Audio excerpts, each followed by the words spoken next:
12 жасқа толған балаларға арналған.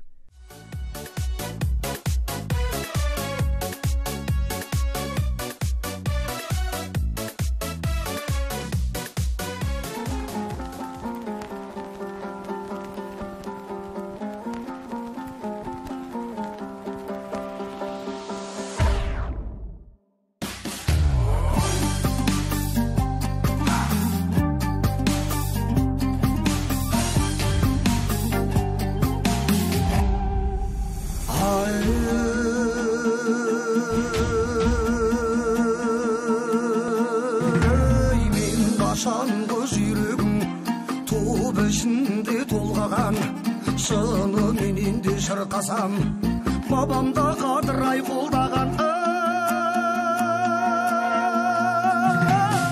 осылайша сөйлесем сөз қалама ұртымнан көре алмаған біреулер сөз айтады екен ай сыртымнан қас жүйріктің белгісі тудыда көрсе жұлқынған айтулы жүйрік ай мен едім салдырмай қамшығым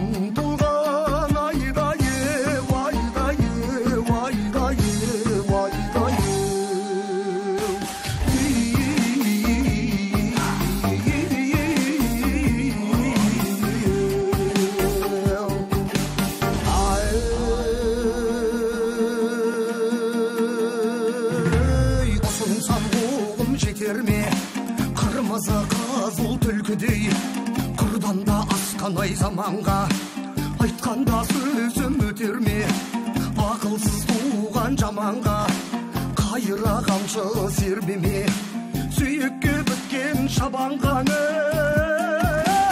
екіде жақсы бас болса бірінде бірін қия алмас екіде жаман бас болса төсекке басы сыя алмас ақылсыз туған жамандар ағайынға мал бітсе қызғаныштан көре алмас қас жаманнан ұл туса қатарымнан оздымдыр бұл күнде өзім ай болдымдыр қас жаманға мал бітсе ебім менен жидымдыр ай мал біткенге мас болар жақыны менен қас болар байқамай басар шамасын сыйламайды ғой ағасын сыйламаса ағасын қайдан да білсін ай мұндайлар жақын мен жұрттың ғой арасын дүния дегенің сары алтын әркімдерді аялдаған қабаты қалың ай қара жер талайда ерді жалмаған екіде достың ай арасын айырады екен ай оңбаған айдайы айдайы айдайы айдайы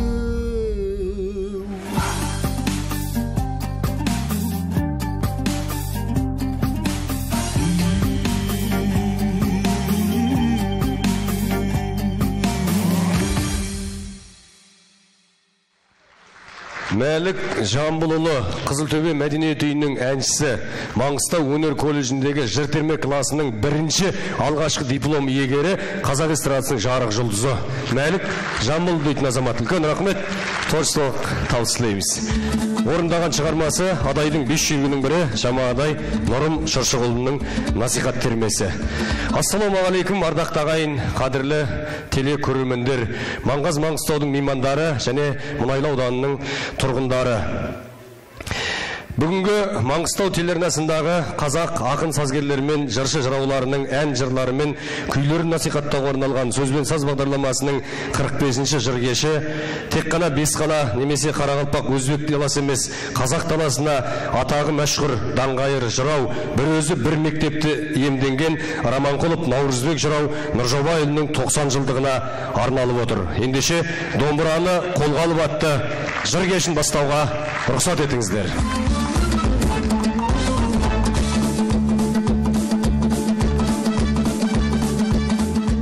домбыраны қолға алып саусақты бастым пернеге, біразғантай сөйлейін осындайда кездескен ағада менен інеге, қатарласып отырған келін менен жеңгеге, қарындас келін құрбыға, құлақ салып сөзтіңда кенелтелік термеге, термедеген насихат пайдалы нәрсе жігіттер, адамға ақыл бермеге, кем болмайсың жігіттер, жастайдан алсаң өнеге деп жырлаған Наурызбек атамыздың 5 жасынан бері қасына ерген, өмірінің соңғы сапарына дейін шығарып салып қасында болған, сонау туған жерінен бір ауылда бірге туып, Алматыда шамалғанда бірге болып, және өзінің аманаты бойынша осы Маңғыстауға арнайы ат басын бұрып келіп, осында өмір сүріп жатқан, өзі жыршы, өзі жырау, атамыздың көзі тірісінде бір емес бірнеше рет батасын алған Өсербай жырау Сәрсенбаев деген көкемізден сөз бастайын деп отырмыз.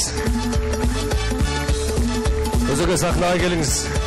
Осында жас үлкенде, жол үлкенде сіз, сондықтан домбыраңыз тауып алыңыз. Енді бұл жерде бірнеше мектептің өкілдерінің домбырасы тұр сахнада. Шатыстырып албаңыз, бірақ сіздің домбыраңыз белгілі ғой енді.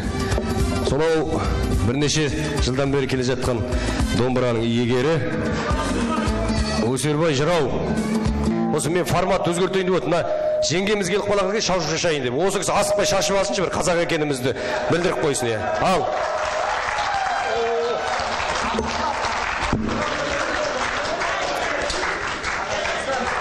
Міне. Нәукеңнің нағашылары келіп өтті дейтін жерде. Нәукеңнің ұл қыздары. Нағашылар ма? Наурызбек жыраудың нағашысы деген қандай авторитет. Кәне, ал, теріп алыңдар. Енді мынау Нәукеңнің 90 жылдық мерейтойын былтыр Ақтөбе бастаған, биыл енді Маңғыстау өзімізше бірінші рет бастап отырмыз. Сондықтан биылғы жыл Наурызбек жырау жылы болып жарияланып жатыр ғой енді біз үшін. Сондықтан ал өсеге шабыңыз.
Sizlerge de kuta kelsin.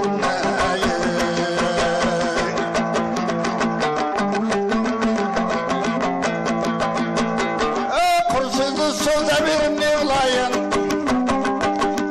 kovalı vaktan ne olayın, aksiye tombramdı kol alayın. Baygılı güne kaynav armağıyım, kulak salı şamam gese zor kozgayın. Var babamızın zor toluğağı, kulakka mümkün emek. шыртылмауы.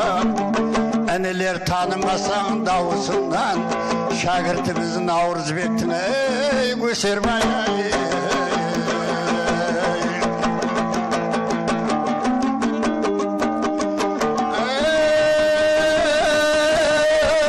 Söyledi biraz degesin, домбыра қолға алғасын, амандық есен білгесін. Өздеріңіз қабарлы, халқымның шек осындай. Көсербай сұрау деп едім, сұрау келді деп мені, бар жоғыңа қарамай дастархан жайып алдыма. Келінді жеңге інілер, қатарда құрба ағалар, арулы әже аталар. Талайда мені жырлаты, тыңдаған қалқым сіз едіңа. Бір емес дүниеде дүлдірлер өте өнерлі, абыл менен ақтандай. Әбу Бәкір қашаған, шалдар айтқан кешегі, араластым бұл күнде. Жетісу Арқан Мырза шөл, еділ жайық шемсағыз, дәмін тату өнермен, Амудария, Сырдария, наралып талай сумен. Атамекен деп бардым, Алатаудың жағасы. Айтып кетсем жігіттер, кем болмас ед бағасы. Сүйінбай Жамбыл кененім, адегіне шығарған терме толғау жырларды. Тілдің де келіп шебері, ерметті ешен ақандар, сол салдардың ізеді. Өзіммен талай жырлаған кенен ұлы бақытсан, сол салдардың ізеді. Атам туған сыр бойы, нарты ақым өнерлі, Балқы базарын нұр туған. Қара сақал ерімбет, тұрмаған бес жыл шоңдар. Қалқым болған шынары, басып келет іздерін. Ұрпағы қалған балдары, Алмаста Берек Элмира, Руслан Сергайбегім, Демеубай жыршы майраны. Тыңдай берін келеді, жырдың бір келі бай құмары.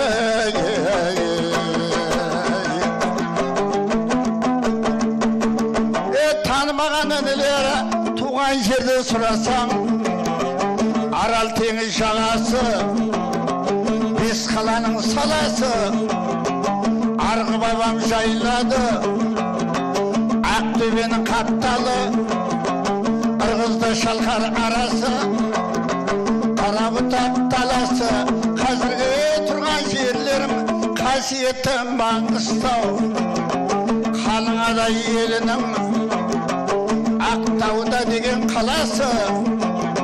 Бұл жерлерде жүргенде жыршымызды сақтағайық, Қапталдан келген шаласы. Үскияның жерінде Абыл мен Ақтан нұрым бар, Байылдан Мұрат бар. Қашаған жүйрік Аралбай, Сәттіғұл сүгір ағып тұры, жырды құйған санасы. Осыларды шалғаған Маңғыстаудың басында Жақсылық жырау бегей бар. Амандық жыршы жеткізген мақсатта елдос ұзатпай. Қыздарымда тағы бар, жүзім гүлменен Назгүл, жүзім гүлмен Назгүл.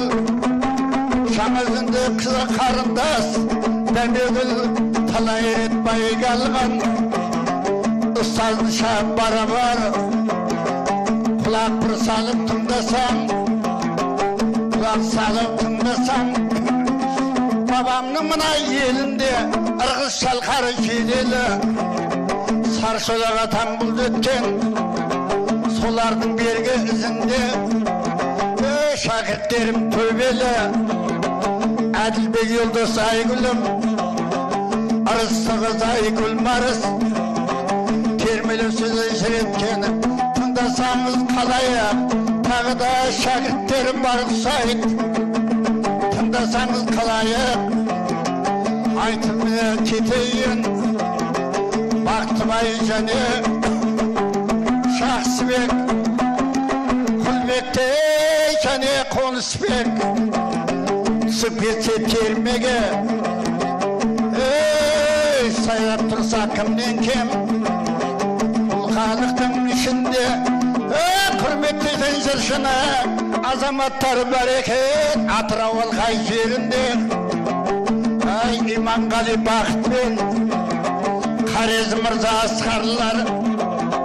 Şıravlarının şarısı, tındagan elge paş etken, Akşayıttın boyunda, ey şıravlarının toyunda, Şıravlarının şarısı, tındagan elge jigitler, Şarşamastay deyip berigen, talay yerde görüngen, Şamalgan'dan Navruzbek, Beskalada Tengizbay, Murat Şalgasbay, Kuday bergen kerideri, Şahsızlık jolu Törebay, ketede şirşe kayırla, Şümekin Şıram Muratbay, söz besi ağzıma, Ustazımday bilingen, Osılardı ilansam, Beskalanın işinde, Sağda emzirin şöldegen, Talay bir şürük barıksat biz bir hali körmegen, aman tursa alaşım,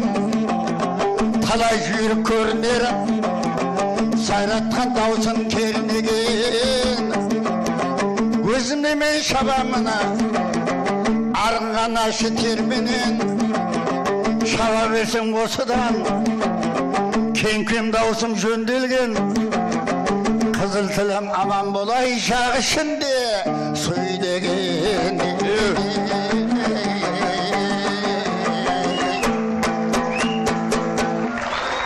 Depti deydi. Al endi mına Navkön turalı бұл bizim Orta Aziya Qazaktары көп biledi. Соның ішінде мына Түркменстанда көп болды, Тәжікстанда көп болды. Наукен бұл енді өз алдына бір дара жыршы ғой. Біздің осы бүгінгі Наукеннің еске алып 90 жылдығын өткеріп жатқан бірінші мына ініміз сізге рахмет. Екінші осыны ұйымдастырып, зал беріп, бас аяғында жүрген міне бүгінгі мына қарындастар бар, інілер бар жүрген. Со құрметтеп Наукеннің аруағын келіп жатқан сіздер бар. Бәріңе Наукеннің аруағы қолдасын дейміз. Наукен бұл енді кезінде жақсы дара бір жырау болып шықты. Бұны түсінбейтін орыс халқы да тыңдағанда көзінен жас ағып тұратын еді. Себебі Наукеннің дыбысы, звучаясы басқа. Адамның жүрегін тартады өз алдына, ойнатып жібереді жүрегін, оятып. Міне сөйткен Наукеннің мен 5 жастан қасында болдым. Одан кейінгі шәкірттері бар. Міне отыр бірінші қатарда. Қазір өнерлерін көресіңдер. Өз баласы, екінші баласы Наукеннің келіп отыр Абай. Үлкен баласы Қабыл келіп отыр. Міне Наукеннің 10 баласы болған, 7 қыз, 3 ұл. Үшеуінің ең үлкен ұлының бірі Қабыл. Қабыл қайда? Ортаңа бір тұрып жібер. Қабыл деген көкеміз Маңғыстауға арнайы келіп отыр. Қол соғып қояқ тағы да қаттырақ. Асылдың тұяғы, алтынның сынығы. Қабыл енді бұл Қабылымыз кішкентай жасынан бастап кеше 3-4-5 классқа дейін жақсы айтып папасының әкесінің жолын жүріп еді. Кейін өз басқа қызметке өтіп кетіп, оның кейін мына Абай екінші ініміз баламыз ұстады. Абай сен де орнынан тұрып кетті.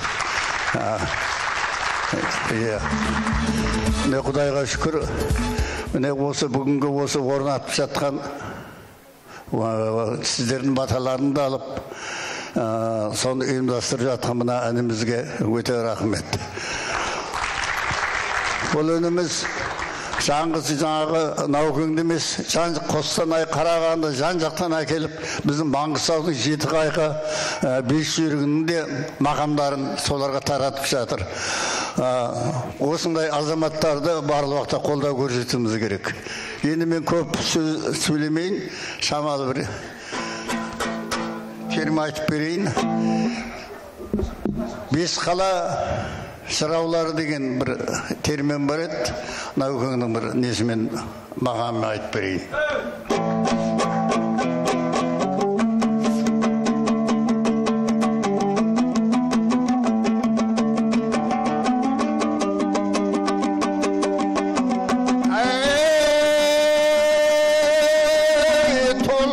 Толғау сөйлейін, бісміллә деп термелеп, жандарменнің деп барында, домбыраға ермелеп, әуенменен мақаммен, мен қалайы сермелеп, ақат кеткен жер болса, мысқылдап жүрмен көбірлеп, аралап жүрген елімде, айтқыш ақын жыршының, термешіменен әншінің, құлақпен естіп көрдім көп, бұрынғы өткен жыраудан, қариялар айтқышты, адайдан өткен қарасай, едігенің тұқымын, 5-6 күнде айтқанда, қамбаушы еді елді құмарай, бұдан кейін өтті дейін, тәжік жырау адайда, қарасай менен саймасай, Абыл Нұры Махамбет, қашаған сурет Саттығұлы, ғасырлап сөз белестеп, бұларға кімдің таласай, көзінде көрген ескінің, сүгірдің ізге саласай, бүргітпай сұрау кімнен кем, тыңдадым марқұм атамды, бүкілде адай баласай, тағы да келді сөзің саласай. Бес қаланың ішінде марқұм жыршы тағандай, екпіндетіп айтқанда, әмөйлі жыры ағылдай, ат шапан беріп тыңдаған, Маңғыстау менен Шардарай, шар жаумар бес қалай, мырза шөлің бір талай, жарылқасын алдыңнан. Шыршыды інім тағанай, шарқ етіп аға жөнелдің, аққан түнде жұлдыздай. Сырдария көңіріне белгілі, шана берген шақайым, шырда менен әйгілі, арал байып жалғаспай, бұлда атыш кәдімгі, керейте қожа жалғасай, Құдай берге кередер ай, айтқыш дейді үлкендері, қарасай жырын айтқанда, көзбені көріп тұрғандай, домбыра қолда қарудай, қырып жауды жапырып, қызыл тілі алмастай, келте болды өмірі, ауру жетіп қазасай, шөмекей жырау Мұрат байы. Тыңдалған әні ақ толғай, еліне көп шырлаған, шакірде менен шакірат, қыз келінше көрінсе, мақтау сөзді қатырат, халықты көріп тұрақтай, туған жерін сұрасам. Әмудария сағасай, Ерғожа күлік баласай, бұлда талай сыр айтқан, теріс мінез адамды сөзменен баптап тұр айтқан, мәуілінен бастап кәдімгі едіге жырым бұл айтқан, қақпаны келіп ажалдың, дүния шіркін бұл қайтқан. Қазіргі жырау Наурызбек бабына келіп айтқанда, ешкім болмас таласай, өнерін ұстаз көргесін, шындығын айттым жарасай, 3 күн 3 түн тыңдасаң, көкіректен шығып аш жетер, алуан түрлі ертек дастан, шығады одан саласай, Наурызбек сылтап айтқанда, қапталдасып шабуға, ешкімнің келмес шамасай, мысалға алып қарасақ, ақал теге сияқты, арабият шапқандай Наурызбекке кімнің шарасай. Мұнымен қатар тағайтқан алда берген аға баласай. Асау менен барақты, қарасай менен құрақты. Қилы бұл айтқан, тыңдап келіп қарасаң, күнадағы сияқты жаулары шанстыр айтқан Алдекеңнің сөздерін осы күні айтам деп шәкірттері келатқан.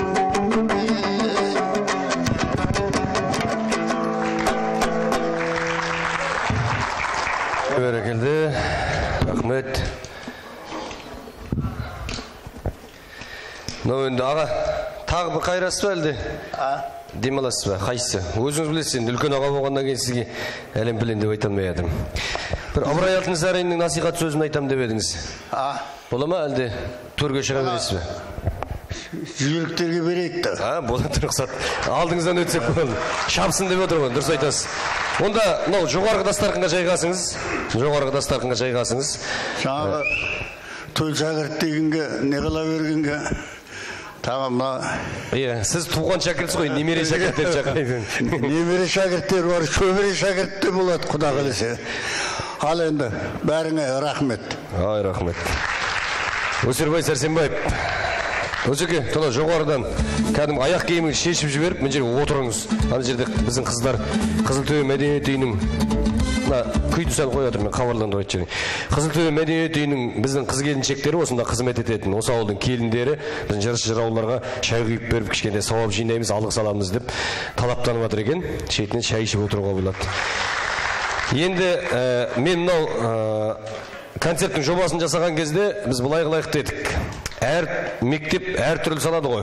Енді Наурызбек жырау мектебі дедік па, соның бір адам бастаса шәкірті, соның ары қарай шәкірттерімен жалғастырып бір үлкен мектептерді бөлек шығарайық дедік. Яғни Өсербай жырау Наурызбек Нұржаубайұлының тікелей батасын алған шәкірті болса, енді Өсекеңнің батасын алған елімізге белгілі, елімізге емес осы Орта Азия халықтарына белгілі, осы Мұнайлы ауданының қарапайым тұрғыны, бір емес бірнеше жұлдызды жыршылардың ұстазы Жүзімгүл Рипназарова деген шәкіртін ортаға шақырайын деп отыр. Өзіміздің жерлесіміз Мұнайлы ауданы. Қазіргі таңда Мұнайлы өнер мектебінің ұстазы және биылғы қаңтар айынан бастап Мұнайлы аудандық мәдениет үйінде ашылған жыр терме үйірмесінің жетекшісі. Өсекеңнің шәкірті.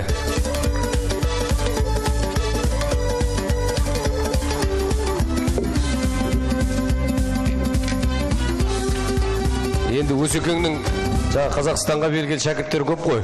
Енді мен Өсекеңнің шәкірті Жүзімгүл апайға айтқанмын. Сен де өзің шәкіртіңді алып шық, Наурызбектен жырласын деп. Ол да болып қалуы мүмкін.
Егін еште тұзың тұр, жаман болса келінің.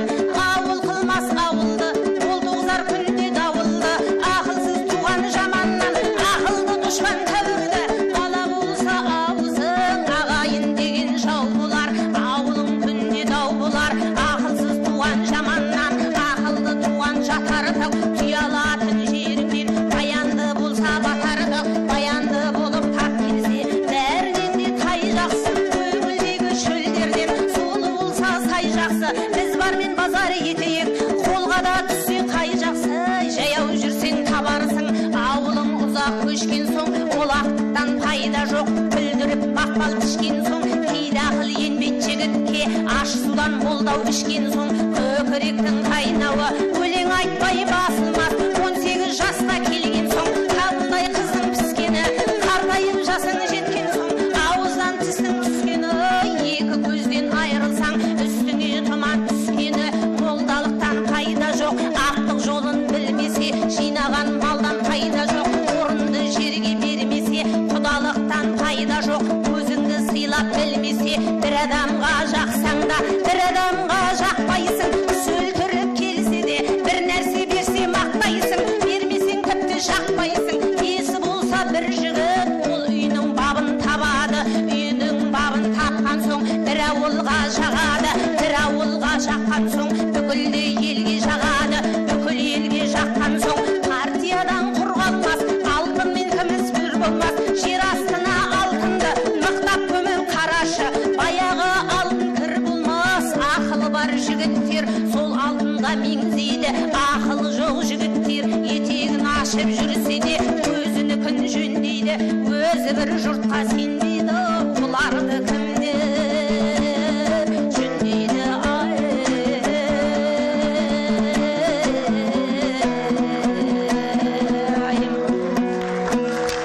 Жүзімгүл Бекназарқызы. Үлкен рахмет ұстаз. Енді осы ауданның әкімдігінен Жүзімгүл Репназароваға Қазақстан Республикасының мәдениет саласының үздігі деген марапат берілсін деп арнайы жоғарғы органдарға хат жазылды былтыр. Соны ресми түрде биыл алса екен деп тілек қоямыз ғой. Енді Жүзімгүл апайдың шәкірттері қазір республиканың түкпір-түкпіріне орындар алып келіп жүр. Солардың біреу әнеугі әлеуметтік желіні жарып жіберген Алматыдағы Алатау театрында мед, Жансейіт Әбіш деген бала шулатып келді ғой енді республиканы. Сондай шәкірттерінің бірін ортаға шақырайын деп отырмын. Ол шәкірті де Наурызбектен жырласын. Жансұлу Әбдімәжит деген мектептің оқушысы. Ал осындайда қол соғып алайық. Ар жағын Бесқала жыраулық мектебінен алып келатқан Нәукеңнің шәкірті Өсербай аға болса, Өсербай ағаның шәкірті Жүзімгүл апай, Жүзімгүлдің шәкірті Жансұлу Әбдімәжит.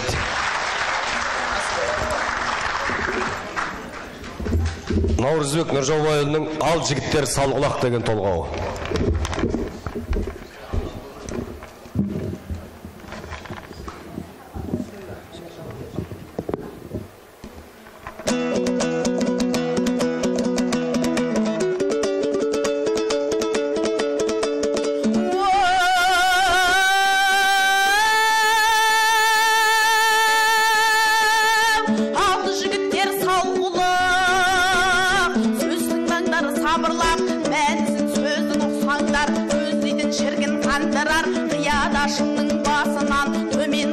Жылысып, салдырап аққан бір бұлақ. Небір жандар өткен жоқ, дүнияны қуалап. Не білгіштер өткен жоқ, ойлаған ойға жет алмай. Адасқан аңдай тұмалап. Не сәйгілер өткен жоқ, жорға мінген құмарлап. Қаршыға салып қызылға, әр нәрсені құмарлап. Не арулар өткен жоқ, ақ қайыңдай бұралған. Кейсе көйлектері жарасып ойға шұбалған. Қос бұрынды қолаң шаш аш беленен оралған. Сөйле қазал тәл, осындай жерге келгенден айқын даусың шасына омардан.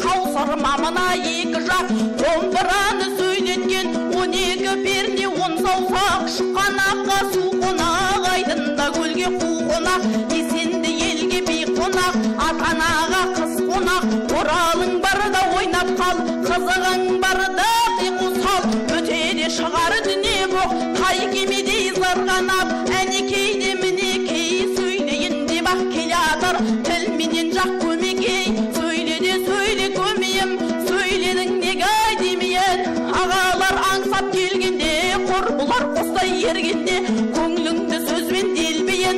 Астыма мінген көк дөнең, күндердің күн ай болғанда, аяғын тастар көлденең. Сен көлдің жайын сұрасаң, жағалай қонған елменен, елдің де жайын сұрасаң, әдем аяп сұлу қыз асып бір туған ерменен. Ел аспайды ғой ағалы, тоң тозбайды ғой жағалы, байларда мінген бедеудің төрт аяғы тағалы. Шырайыңды шығармас әйелдің болса жаманы, қапияда сөз таппас жігіттің жаман доғалы. Өлдірсең де жоқ дейді сол жігіттің обалы.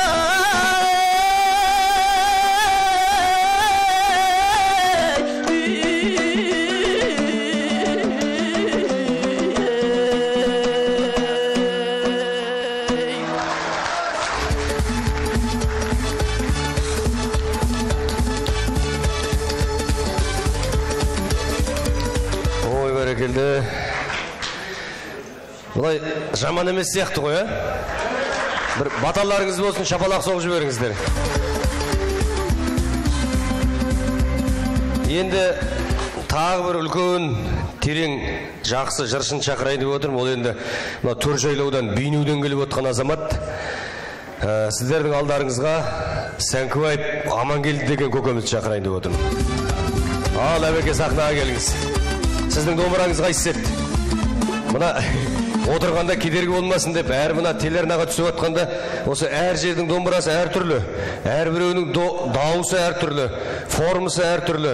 Тіпті мына Сәрсенбай көкемнің домбырасы ортасынан бөлініп, кәдімгі қолға ұстап жүреді, чемоданмен алып кете береді. Кәдімгідей, енді таң қаласың домбыралар. Сол үшін әдейі сахнаға ұзағырақ насихаттайық деп қойып қойдық. Ал әбеке, сөз бастаңыз.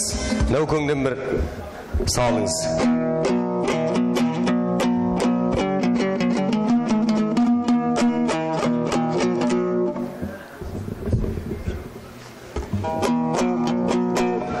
Ал мына құрметті қалайға ассалаумағалейкум. Қош келдіңдер бүгінгі шараға. Наурызбек ұстаздың, ағамыздың 90 жылдық мерейтойына міне келіп бас құрап жатсыңдар. Басқа қадамдарыңызға нұр жаусын, қайырлы қадам болсын. Істер сәтті болсын. Еделхан, Нәукеңнің біздер шәкірттерінің біріміз. Жыр бастау ол кісі де әртүрлі бастай берген жырды, содан бастаймыз. Кермет толғаулары бар кішкене. Оның ізінде бір Нәукеңе деген кішкене лебіз, арнау лебіз бар. Осыны сіздерге тыңдауға рұқсат етіңіздер, орындап беруге.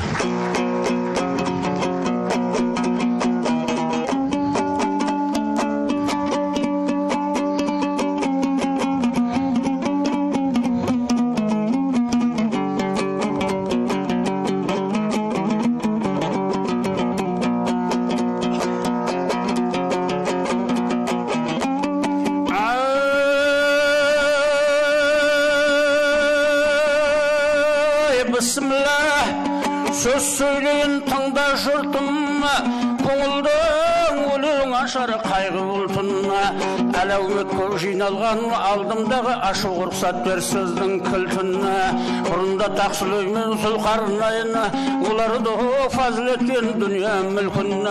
Болмайды көз жұмылса көрген түстей, тірлікте қанша қызға ойын күлкің.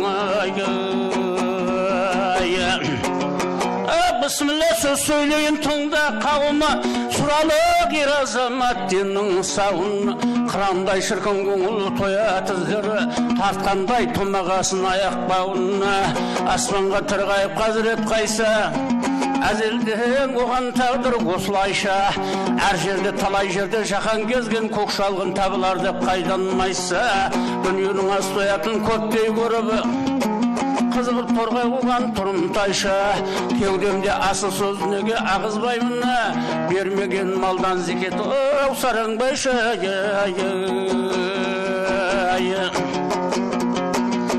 Ай көңіл шалқып жатқан көңіл кеме қиялды мінгізіп биік оған неге жан сүйген бұл жиынның атағына түсейін тереңнен гауһар тере тереңнен гауһар тапсам ізденейін ой жетсе сөз асылын тізбелейін қиынның қиырынан тасымылдап кеудемде жан барында үлгерейін үзіліп сабағынан салбыраған мөлдір сөз қызығыңды бір көрейін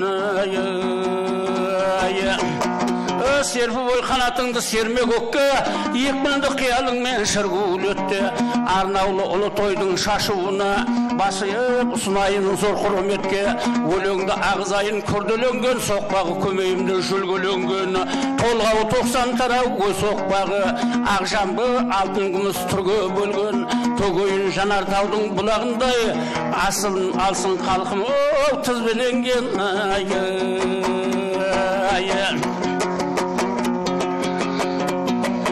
дарваза шіркін көңілі самал немені көзі бетіңмен бұзбай қамал дүние қуған менен жеткізбейді деп айтпай жан болмайды көңіл қалар бұлайша айтуымыз мақтаншылық кім өзін нәпсіге ермей жөнге салар нәпсінің ауасына мағрур болмай кейкісі жалғаншыдан орын табар түзулік жас күнінде еткен жігіт түбінде адамшылығы іске жарар іске жарар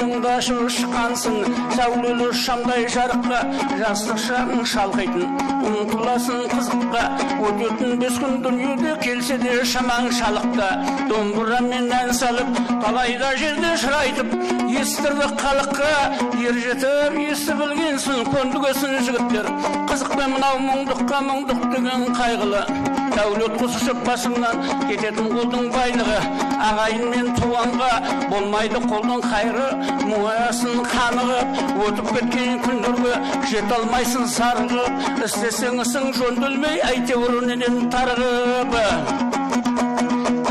толықшы шапқан көңіліңі мұңшылыққа бағынып қолдан да кетсе туғаныңа бір көруге сағынып көз алдыңда елестер дегендей жүрсін неғылып азаматтар бір сөз ғой жоқшылық пен мұңшылық басыманда кездесер мұңаймайтын тоқшылық бақытың тайып кетеді кейде бір жерден кетсең сүрініп ақылды туған азамат отырған шығар ұғынып міне қыз қарасаң аңқылдасып қалышы айдың көл салып болмай ма жарасықты жаз келсе елдің сәні болмай ма араласып отырса азамат сәні болмай ма ортасында шырайтса жыраудың сәні болмай ма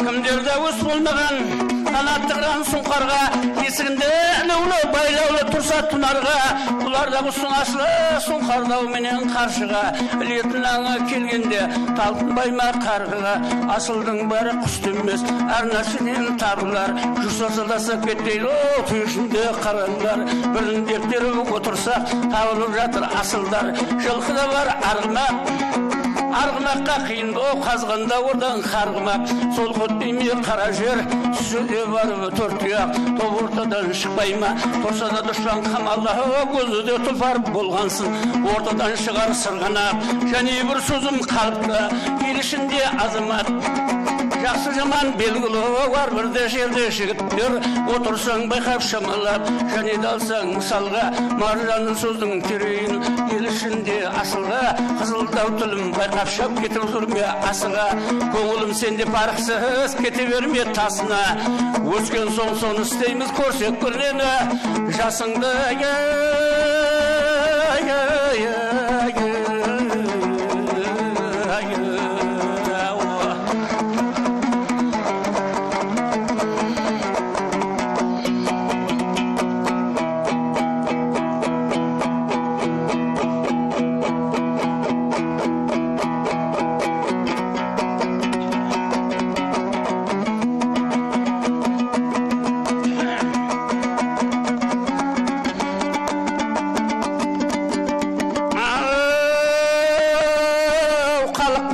матаны, халқынан алып батаны, жайылған елге атағы, Наурызбек жырдың қазынасы, жырменен таңы атады.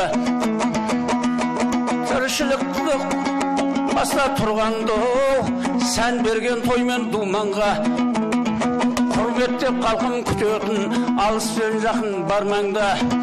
Алыспен жақын бармаңды, жыр төгіп күміс көмейден, бөгілмей таңға жіберген.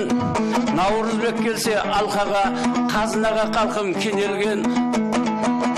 Жырны сөрнақтары соқ, қызыл тілден балтамса, халқы дау жырға бөленген. Халқы жырға бөленген.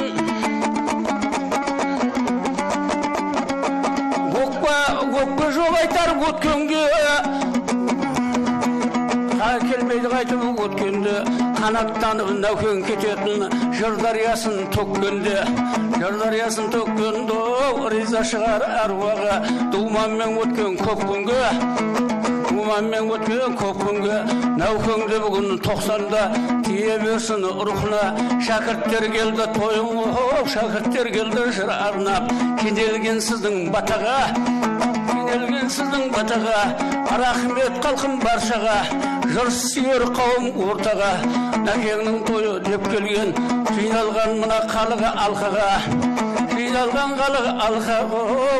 Алланың берген барбағы, тәуелсіздіктің ақтаңы, атқанға биыл 30 жыл, жасасын қазақ мәңгіге, басынан таймай зорбағы, жүректен жырды арнадым. Ұлықтар ұстаз ағаны, біраз қантай толғадым, риза болсын рухы, ұлыда ұстазы ағаны.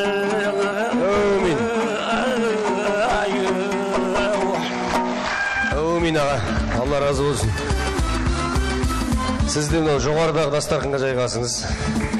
Қазір енді бұрын концертті әр күннің босағасын жағалап жүріп, қайыр сұрап жүріп, бірді-бірге жалғап жүріп, о дүниеге шығып, бұл дүниемен араласып жүріп жасайтын едік қой. Қазір енді Аллаға шүкір, мына Қызылтөбе мәдениет үйінің директоры Гүлмира Лесбай дейтін апайымыздың арқасында жып-жылы залда, жап-жарық сахнада, тіпті керек болса, жыршылардың алдына түгел ұлттық тағамдарды келіп жайнатып қойдық кәдімгі, баяғы ауылдағыдай қылып жырлатып көрейік деп отырмыз. Егер ұнамай жатса қысқарта қоямыз, ұнап жатса келесі концертте де осылай жасаймыз деп шешіп отырмық. Енді осы бізге мүмкіндік беріп отырған Қызылтөбе мәдениет үйінде дәстүрлі ән класы бар, үйірме, және жыр терме үйірмесі ашылды. Осы екі үйірменің жетекшілер біздің ортамызда отыр. Тыныштық Қармысова деген ұстаз бар, шәкірттермен бірге, міне қол соғып қойсаңыздар бар, шәкірттер орындарыңыздан көтеріліп қойыңыздар. Болашақ үлкен жыршы жыраулар болайын тұрған. Және Әзімхан Адай деген қызметкеріміз бар біздің. Бірнеше республикалық халықаралық конкурстардың гран-при иегері өзінің шәкірттерімен. Осы кісілердің де шәкірттері өздерінен оза берсін деген тілек айтамыз. Енді келесі кезекте сахнаға шақырайын. Қазақстан Республикасы мәдениет саласының үздігі Ақмарал Ерімбетованың Маңғыстау өнер колледжіндегі дәстүрлі әннің жалпы дәстүрлі өнерге сіңірген еңбегі көп.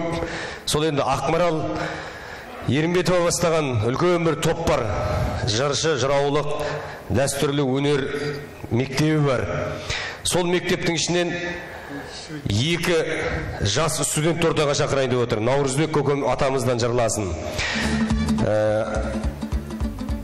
Арай Досымқызы, Нұрзада Салмазар деген қос қарындасымды бірден шақырайын ортаға. Ұстаздары Айгерім Құлжарасова. Айгерім Құлжарасованың ұстазы Ақмарал Ерімбетова. Ақмарал Ерімбетованың ұстазы Айгүл Қосанова. Айгүл Қосанова Нұртоған Наурызбек жыраудан тәлім алған деп байлақ қояйын деп отырмын.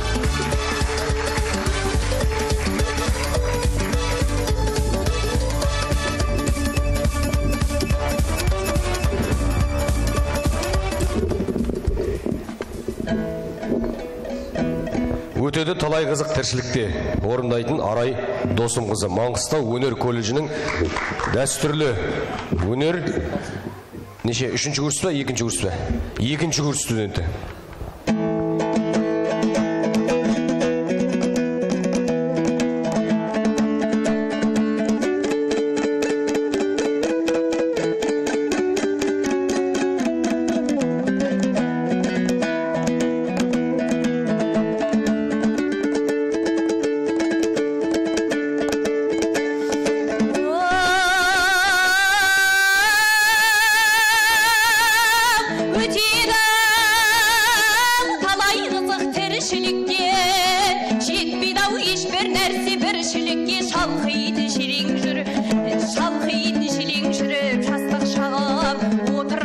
қандай қызық көпшілікте, отырсаң көпшіліктен үлгі аласың, айырып жақсы жаман екі арасын.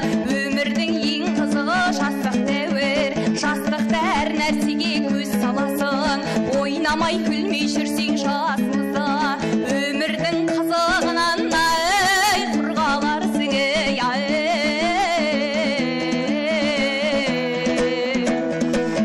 адамға жастық дәуір бір келеді, шырайын өскен сайын түрленеді.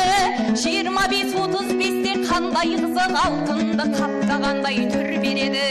Қолда күш бойда жігер болғаннан соң әр іске талпынғандай жел береді. Сол істе жүрсең бірдей пайдаланып, қоярсың әр нәрсеге мейірің қанып.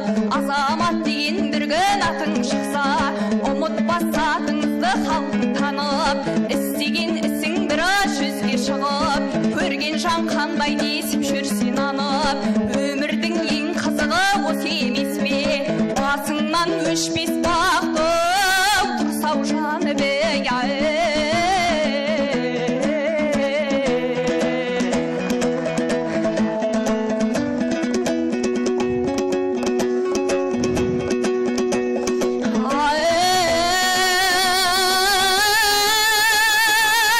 Келдіңдер бүгін топталып, келдіңдер бүгін топталып, ортаңда мені отырмын домбырамды қолға алып. Біраз қандай сөйлейін кетпесе халқым қозғалып, сөйлейтін сөзден асыл сөз жүрген екен шыңдалып, жүргенде екен тыңдалып. Той болды деп естіп келіпті елдің ерлері, қатарда ұрбы теңдері.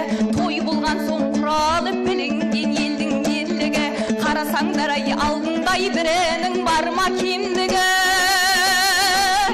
Қарасаңдар ай алдыңдай сөйлеймін сөзді тартынбай, парақатшылық тоқшылық еркінмен өскен халқыма. Еркінді елдің ішінде бүгін мен сөйлейм шалқыбай. Ана жақа қарасаң, ей келін неменен жеңгей барақ тамақ туған халқымай. Жібек жаулық басында келіп тұр есен салтынай, қарындастар қасында орамал соның басында. Әсемдігің көз тартар қарасаң қиғаш басына, ой болады деген сөз ортаңызда отыр ғой. Мөлдіреген қара көз, естіген бар, білген бар, көрмеген бар, көрген бар, көзіменен көрмей ақ сыртынан біліп жүрген бар. Сол үшін де сіздерге жырлайтын бүгін келді кез, менің айтқан сөзімнің бірі алтын бірі жез. Тыңдамасаң жігіттер, өсіп алың өзіңе шыршыдан бір ағып, көрмеңіз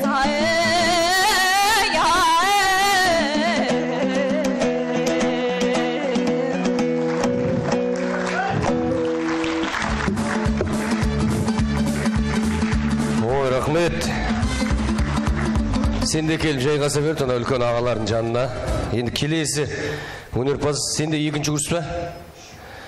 Үшінші курс студенті. Кешегі Маңғыстау жұлдыздары өнер фестиваліне дәстүрлі ән бойынша қатысып лауреат атанған, жүлде алған біздің Салназар, атын кім еді, ұмытып қалып жатырмын, Нұрзада деген қарындасымыз. Аллаға шүкір, бізде осы жыр класы, дәстүрлі ән класы ашылғандан кейін кәдімгі топ-тобымен оқып жатыр. Қазір атын жаттап үлгере алмаймыз. Сондықтан өсіп келе жатқан балаларыңызға бір сәттілік тілеп қояйық.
Молда Салназаров деген қарындасымыз. Үлкен рахмет.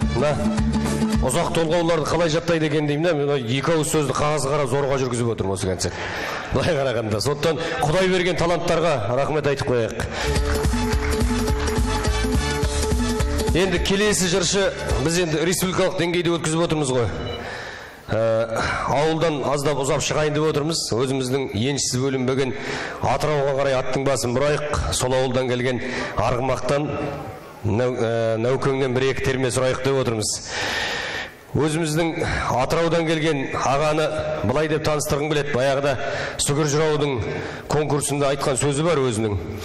Құлақсал, ал енді мен сөйлейін, тыңда жұртым, құлақсал әңгімеге болса құлқың, шабыттанып алдарыңда сөз бастадым, әлеумет түсінер деп сөздің нарқын, терме сөзді түсінбес кейін адамдар сыртыңдан күліп жүрер, жыртың, пәниден жақсы дөтер, жаман дөтер, бір күні жалған дүние берсе сыртын, бір өлімнің айласын табалмастан өтіпті не жақсылар дүркін, өзіруім адайдың қамыспайы, мұңалдың бәйімбеті қайын жұртым, қарт нағашым тінейде Құдай берген, өтіпті олардан да не бір сылқым, өз нағашым қараштың меңді осылай айттым сөздің бұзбай шырқын деп жырлаған шырақ Тұрлан Жырауды шақырайын деп отырмын ортаға.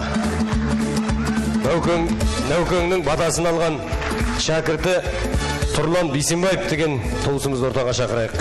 Енді жаңа Амангелді көкемді таныстырғанда айтпай кеттім, көз тірісінде батасын алған шәкірттерінің бірі Амангелді ағамды арнайы айтып қояйын. Енді мынау батасын алған адам жақсы жырсы да, батасын алмаған адам сорлы жыршы деген сөз емес.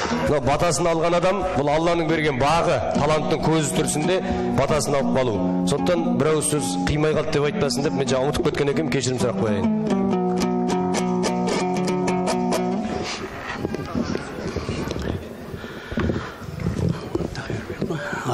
Ассалаумағалейкум, қадірменді маңғыстаулықтар. Бүгін біздің ұстазымыз Нәукеңнің 90 жылдық мерекесі деп, сонау Атыраудан келіп жатқан ретіміз бар. Кезінде ізіне еріп, батасын алып, жыршы болып бүкіл Бұқара, Шаржау, Ташауыз барлық жерді аралап жырладық. Енді осы күндер енді жыртыңдайтын қауым аз дегенменен есімде қалған жырларынан айтып берейін деп жатырмын. Нәукеңнің жігіттің шыққаннан соң өзі болса деген термесі бар екен. Соны орындап берейін бірінші.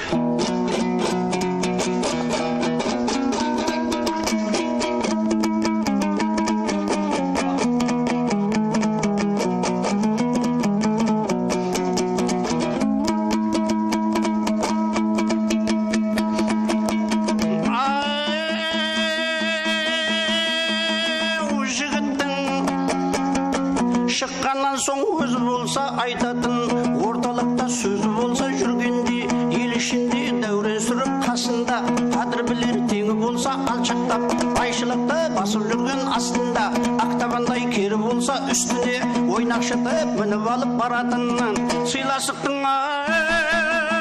жері болса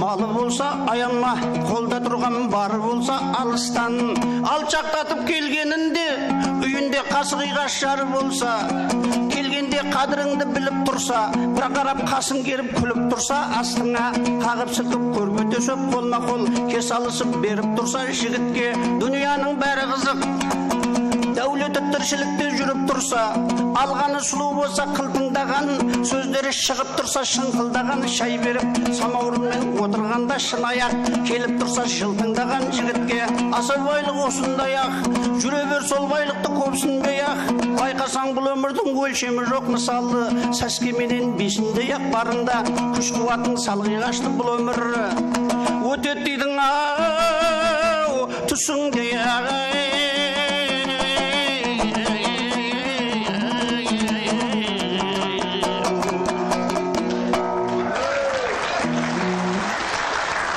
Ал енді мынау өзім жайықтың бойынан келдім ғой.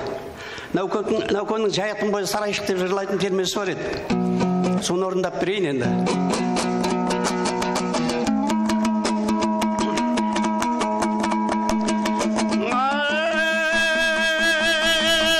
Жайықтың бойы сарайшық, жайықтың бойы сарайшық, Астана келіп тіл алған, мекені болып құралған, онсан ноғай орнаған, тап құрған жері сол екен. Кібіртіктендер кірімшік, жеті жұрт көшкен тұрмысы, босқынның жүрген жол екен. Жайықтан бергі далалық, 90-да шықса панасыз, ызғыртта соққан жел екен. Қара сор менен қара бау, жерің сортаң сорың тұз, шілдайында шөл екен. Тай сойған деген құмыңның, желбірде жарған дымыңның, құралсыз қолмен су ішкен, қабақты қара көл екен. Жарып шыққан сағыз жез қайнар, аралары күншілік, құлазыған бел екен.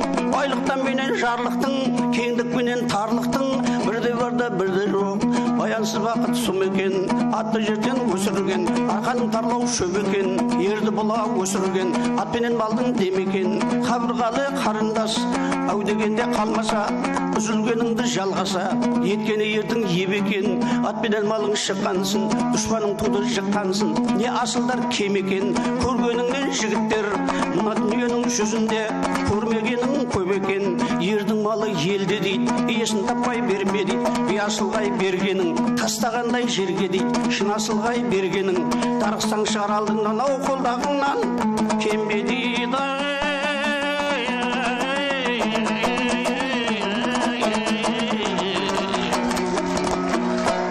Ой, бәрекелді, рахмет аға, қош келдіңіз Маңғыстауға. Мына келесі дастарханды бастап отырыңыз. Атыраудан келген қонақсыз, жоғары шығыңыз.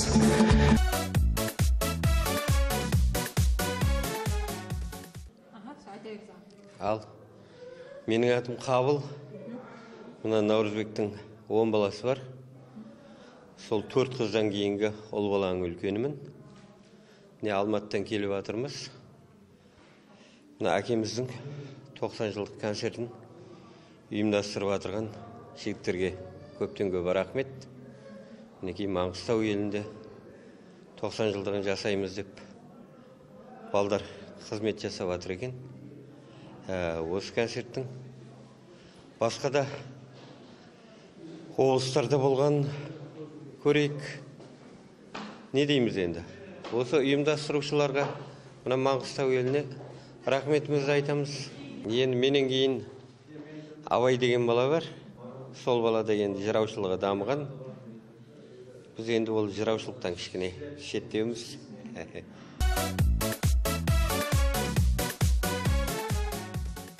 Енді тағы да бір осы Нәукеңнің көз тірісінде батасын алған шәкірті тола осыдан бір 5-6 ай бұрынғы жүлделерін айтсам, жылды уақыт жетпей қалуы мүмкін. Соңғы 1-2 айда қалғанының өзі кешегі Едіге деген, Ерекен деген үлкен Ақтөбеде өткен республикалық конкурстың гран-при иегері. Тек қана Бейнеудің, я болмаса Бесқаланың емес, бүткіл тегіс қазақтың мақтанышы Сәрсенбай Рахманбердиев деген көкем сахнаға шақырайын деп отырмын. Сәкен домбырасын алып шыққанға дейін мына Нәукең бата берген кезде 4 жыл өлеңмен берген екен батаны Сәкенге арнап. Арнаймын бұл батамды Сәрсенбайға айтсын деп, жақсы сөзін ұлы тойда, жақсы сөз жарым ырыс деген сөз бар, сіңсін деп бата бердім көңіл ойға. Өмірің ұзақ болсын, жолың болсын, айналайын Сәрсенбай жүрсін қайда деп қайырған екен. Ал, Сәке.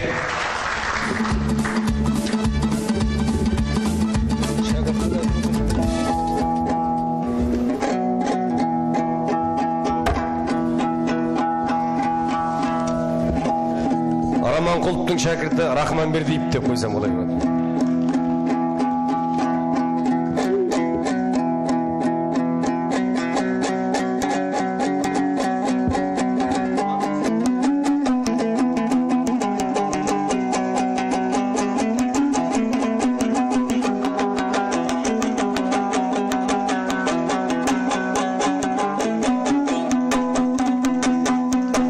Ассалаумағалейкум, құрметті бүгін жиналған жамағаттар. Барыңызды қош көрдік. Мына ұлыстың ұлы күнінде, Алланың берген демінде, қасиетті Маңғыстау, Ақтаудың жерінде сіздермен душар болып отырмыз. Ол да болса өздеріңе белгілі. Мына енді дәріптей беріп не қыламыз? Қиқияларын айта берсек, Нәукеңнің енді толып жатыр. Осы ұстазымыз Нәукең мінекей Торқалтой 90 жасқа келіп, ағамыз бар болғанда ұстазымыз 90 жасқа келер еді. Жазмышта өзіміз жоқ деген 60 жасында сонау Алматы Алатауының сағасына барып шамалғанда дүние салды. Мен сол кісіні осы өнерге ие болып ортада жүргенде мына Қоңырат деген бес қаланың бірі болды, қатарынан ірі болды. Соның екі ортасында Мойнақтың Қаржаугөл деген жері болды, Достық Сақ. Сол жерде 10 жасымда көргенмін. Сонда осы мына Абай ана баласы отыр әне. Куә ғой. Сонда мен 10 жасымда Нәуекеңнің мына үнтаспадан жырын жаттап, сол кісіні көрсем екен, ізіне ерсем екен, батасын алсам екен, ортаға бас салсам екен деп құмарланып жүргенде сол кісі келіп, мына Г-24 Волга машинасы бар, шофер ана баласы Абай. Сонда астына жастық қойып айтатын еді, қабыл алдында айдаған шығар, мен көргенде Абай. Сонда екеуміз түнімен жарыстырып таңға дейін өлең айттырып еді. Абай ән салады, мен терме айтам. Сонда кәнекей аяқ алысымды көрек айтты еді маған. Сосын домбыраны қолға алып саусақты бастым, пернеге деген термесін орындадым. Ол бәрекелді деп арқамнан қағып, мына терменің арты қандай деп сұрады менен. Артын айтшы деп, арт жағын. Арты ау жігіттер салғылақ сөзтіңдеріне сабырлап бүт деп айтылады деп онда айтып бердім. Ол уақыттан жыршыны аламма 5-6 сағаттап жыр айтады. Нәуекеңді қонақ алып кетті. Сонда мен мына баланы, Шоманайдан келген баланы қасымнан тастамайым, жүр айналайын деп мені ертіп қасын алып кетті. Бірінші алғашқы көрігім. Содан арадан 2 жыл өткөзін 84 жыл көрген болсам, содан бастап алады 86 жылы сол кісіден баталды, мына үлкен кісілер шалдар қолға салып жүргөзін жерде әкеммен барып, сол Қоңыратта станцияда отырғанда сол кісіден 12 жасымда батасын алғанмын. Содан бері менен осы ортада келе жатырмыз, сол кісінің шарапаты менен. Енді көптеген термелері бар. Бердіхан інім мінекей сөзбенен саз бағдарламасын жүргізіп, осында 45-ші нөмірлі мінекей осы ұстазымызды Наурызбек жылы деп дәріптеп, осы киелі Маңғыстауда Нәуекеңнің атағын шарықтатып, Әлмен Бердіхан ініміз мына сол ағамызды еске алып 90 жас торқалы тойын белгілеп жатыр екен. Енді 5 қалада 5-6 сағаттап жыр айтамыз, біз соған үйреніп қалғанбыз. Енді қазір заманына қарай саз болар деп, мына саздар да жаңарып кетті, шәкірттері жаңартып айтып жатыр ғой. Енді біздің қазақ енді музыкаға да бәріне де шебер халық. Дегенмен енді Нәуекеңнің өзінің бір мақамымен термесін орындап бергім келіп отыр. Мынау енді Астанадан атарылтып келген кешегі ұшақпенен түнде мына нағашы Төртқарауылдан Оразбай жыраудың ұрпағы. Ал тұрып қойыңыз, кім отыр? Нұрғын ағам. Сол үйде қонақ болдық, жырладық түнімен. Сонда Қабыл аға бастаған біздің жаңа Нәуекеңнің ағасы інісі Қошқарбай аға келді. Содан және мына Абай түнімен жырлағанбыз. Ал ұстазымыздың торқалы тойы, мерей той 90 жас құтты болсын баршаңызға. Ай ортақ, күн ортақ, жақсы ортақ деп, біздің қазақ баласына ортақ Нәуекең ғой енді менің ұстазым. Сол себепті сені көп сөза берсек әңгімені кете береді. Қысқадан қайтарып кішкене бір термесін орындап берейін. Әрмолда білгенде айтады, алуан жүйрік бар, әліне қалай шабат демекші. Сол Нәуекеңнің бір термесі мынау. Қабыланды.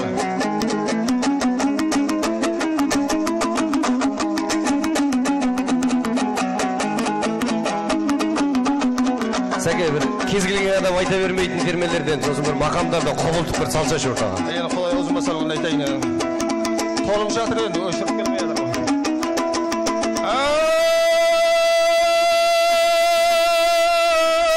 Шабады ұзағына шақ бұтарланы, біралла көкірегіне берген парманы, желеуші кеудесінде ұшқалақтар, жажолда сасқалақтай қарбан құрбаны.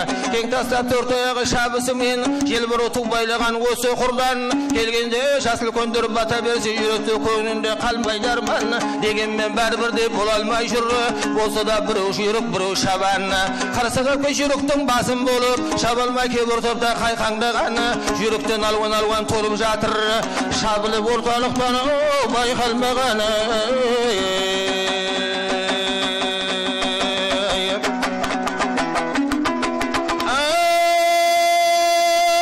Әлеумет қалың шалпы көп, ұлықсандерді сөйледіп, сөз манерін айтуға бұғанда бояу тұр көріп, қызылда тілде мен барма сөйлеп отыр термеліп, асылда сөзді тыңдауға азамат асыл ер керек, бәрі де бірдей болмайды, көпшіліктен табылар, ұшықта жүрген көбелек ұша отбасар, өзіне де сол керек, бір күні күйсе қанаты, бір күні күйіп аяғы, қаншама жалын шалғанмен қалмайды ау деп баяғы.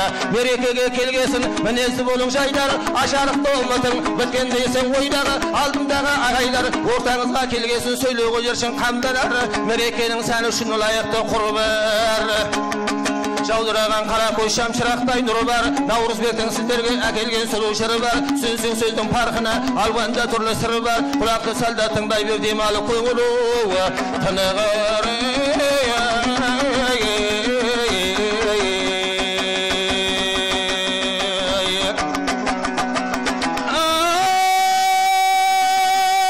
Жаршылықтың манысы, жыршылықтың манысы, үгітшісі халықтың сөйлеп бір жүрген ақылдан.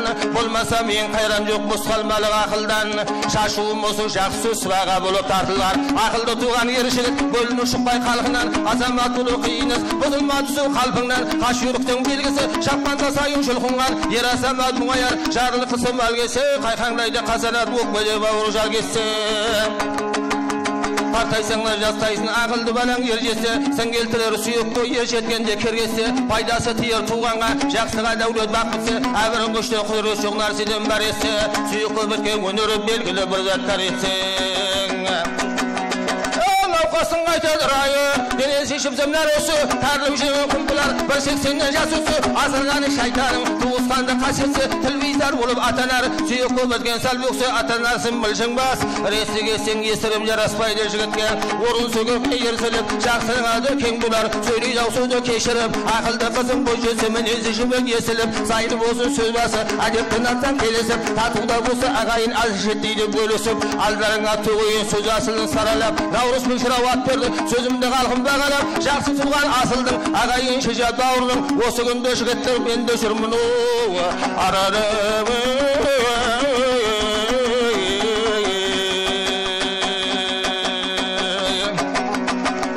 Ашан жума жатқанға жігітті болсын бір талап. Ашылды сөздің арнасы, төгілді тілдің жорғасы. Алуан жүйрік бар жұлқынға менен қаншама. Белгілемес пе пардасы алдыңда тұрса күнімде. Жігіттің сүйгі қалқасы, сүйгенің сұлу деген бары. Аманда болсам албасы, ілініп көзге жүрмесін біреудің сүйген марқасы. Қожар күлкі патшалық сөзімді осы расы. Айтарымды етпесең, мен қайтейін шырағым жігіттің қайда жүрмейді. Бір басы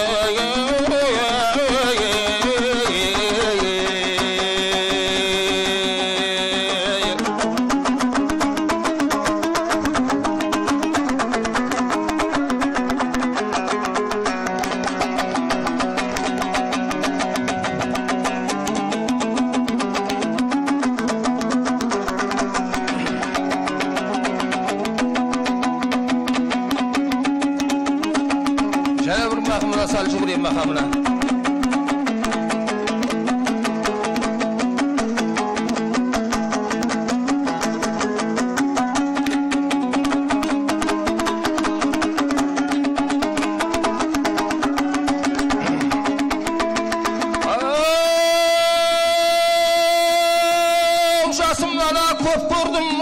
Жасымнан көп көрдім, жасының құрма сыйлығын.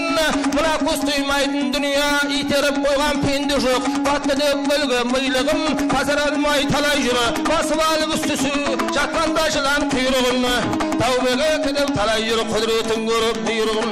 Асықпасаң жетерсін, арбалыға деген бармын сенде жабы тұғырын.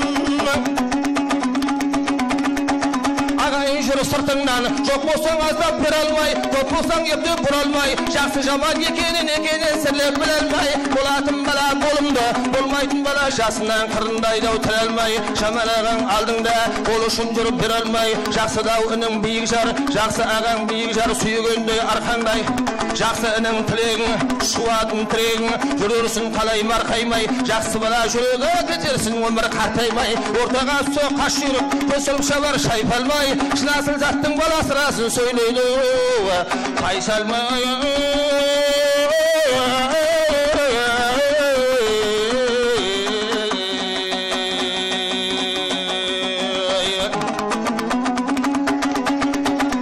Қызыл сөйлеу жасқан ба, қызыл сөйлеу жасқан ба, сен келатсың сөйлеу жасқанда, асармалық мінез бар, ескірдей пұлат албаста кететсің сөйлеп асқарға.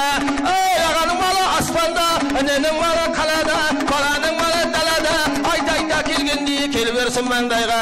Тәрлі келіп саула қарамайды ау жағдайға, бұл жағдайы өзіне өкпелеме туғанға сұраншақ болма тіленіп, денсаулық баста тұрғанда, мұрат емес байлығың жоқшылыққа қорланба, қайрат деген қарам бар, қайғыға тізгін бермейтін.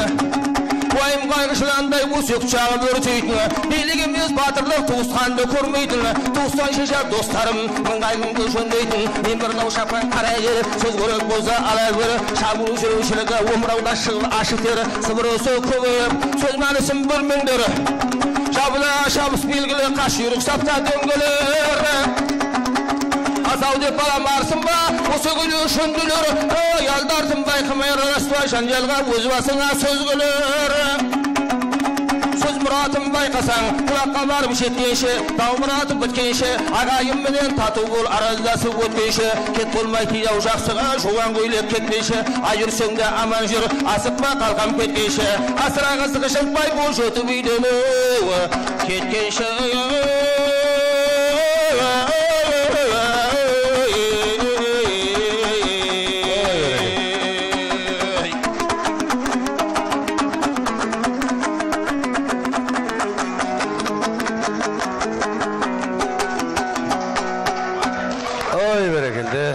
Осылай болып кете береді айта берсең енді 5 күн жағдай алатын сәкен ғой енді. Кеше мына 5 минутта қайт десе көп болады ғой. Бердіхан әлменге ініме енді жаңа айтып өтті ғой. Нәукеңнің репертуарында жырлар көп. Қырымның 40 батырын түгел біледі ғой енді ол кісілер. Соның енді Қырымның 40 батырын Едігеден бастап алады ар жағы. Соның енді Едігеден бір үзінді айтып берсем бола ма? Қысқаша. Көп ұзаққа шабы бірісі көп еді олар.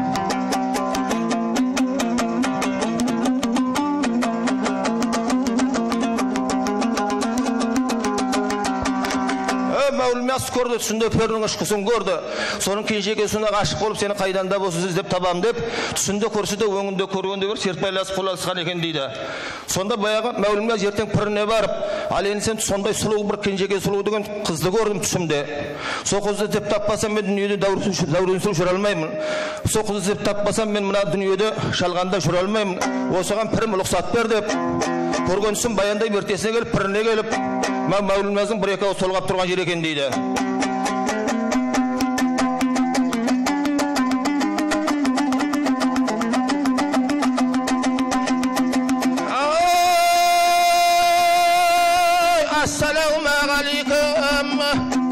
Ассалаумағалейкум, әзіреті пірмай, менің көрген түсімді, отырысым ба білбай, бүгін түнді түс көріп, түсімді сұлу қыз көріп, соған болдым шергай, соны іздеп таппасам, уақытым менің қош болмас, бұл дүнияда жүрбай, айырылып тұрмын әдеттен, ісімде болмай қызметтен, тапсыра өзің білерсің, мұратыңды құрытсы, көрген үсті құдайымны, ойлайым бай жәннеттен. Ақтиярың кетіп тұр, істейтін болса құрметтен, жоқтымды көріп түсімді, ұстады маңы білектен, уады еттім сөрімен, табамды бізден дерекпен, кәлекей пірімі жауаппап, кезейін жаған себеппен, түсімді көрген жарымның, қас сұлу қаламнан қызыл жүзді айна өз, тоғы жолдың тоғысқан, жерінде бұла тас бұлақ, бұл құдық деген аралдан, көкбиданың алдында күн шығыста боламы шыдау болмай тұртаған, жақан кезімізді кәлекей пірім жауап қойды.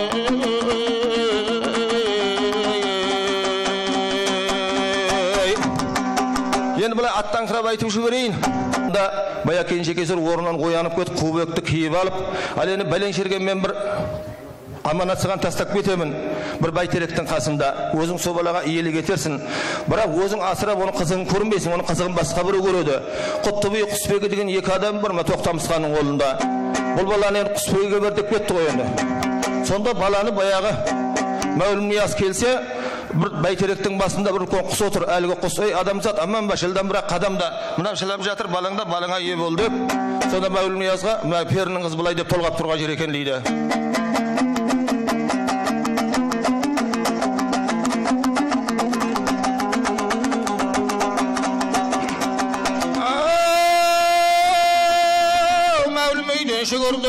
Мәулімді үйден Yüzün şükürdü, tebek işin жалаңбас, аяғы да жалаңаш. Тұра тұрсы жанымды, кісім болды жазымды. Үйден шығып шүгірді, шыққанына үйінен ұстаймын деп үлгірді. Үйіне шығып кеткесін, жүргенін қайда білмеді. Миға болса үзіп жеп, күдерін елден үзеді. Бір күндері білмәулім, бір бәйтеректе көреді. Осы түрек басында, бір құс отыр басында. Әлгі құс сонда сөйлейді. Ай адамзат аман ба, жылдан бірақ қадамда. Аманатың мендегі жылап жатыр балаңда. Өзің алып сүймейсің, балаңды бағып амалда. Өзің алып сүймейсің, тоқтарақ тоқтамыстың құспегі. Апарып соғын, бергейсін. Сөйтті де бая шырқырап жатқан баланы, құндақтаулы баланы тастатты, өз құс формында ұшып кете берді дейді. Енді мәулім нағылады, бая құндақтаулы баланы алып келе жатса, сол жылы Тоқтамысқан деген қан бар еді. Тоқтамысқанның қолында Құттыбай Құсбегі екі адам бар еді. Құттыбай Құсбегі деп айтушы Түптай қызылшы бар, Мұздыбала құсы бар, Құмайтасысы бар, Арғымағаты бар, Тегіш мылтығы бар, соны қызықтап жүретінім сер адамдар екен дейді.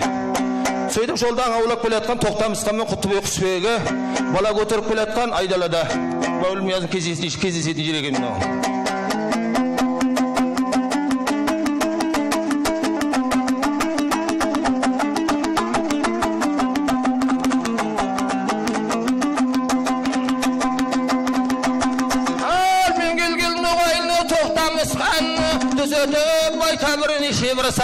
Алаштан шыққан азаматы қасына ертіп алды жолдас жаран.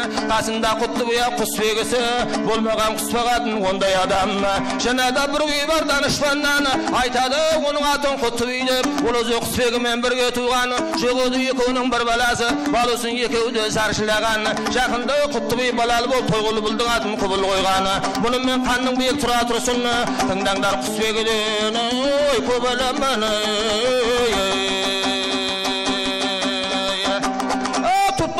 Var Muzdыбala, bir qospa Toxtamısa жарияланған, bir qospa Құттыбай тілін біліп алдырды, таңдамаяға түрлі Арғымаға Тегіш мылтық Құмайтазы, бір күні шықты үйде сысқа таман, белөлі құстың өңілі байқамаққа, болады құстың өңілі айдалада, өзіне өзге үйіне өте жетігі, бір өз елдан аула қалды кетіп, күн батып намазы кел тайалғанды, қалаға зауылды менен келді шетіп, осында келші жаяу адам екен, жалаңа қалтыраған, әпенді үсті басы шалбыраған, қасына тап осында келген жерде, жылады бір жас бала жаңа туған, бұл бала Құсбегіге қайран қалды, бұл бала насып бұлар енді маған, екі айдалада сәлемдесіп, жаяудай сонда тұрып сөз тұраған.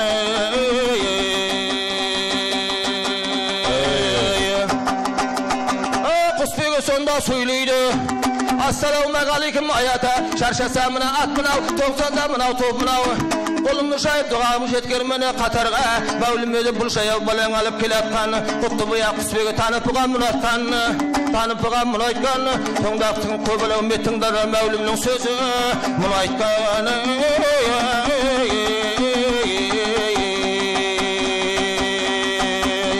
Алені осы баланы беремін. Енді менің алдартым жоқ, осы мен кеткенім. Осы бала саған аманат болсын деп. Сол баланы саған бердім деп Құдай алдында. Мәулім Ниязым Құндақтаулы баланы Құсбегіге беріп, сонымен рәуана болып кетеді енді ол. Енді бая Құндақтаулы баланы алып елге қуанып, мәз болып, мына Құсбегінің елге қарай келе жатқан жер екен дейді. Сәке соңғы қайырым болсын. Соңғы.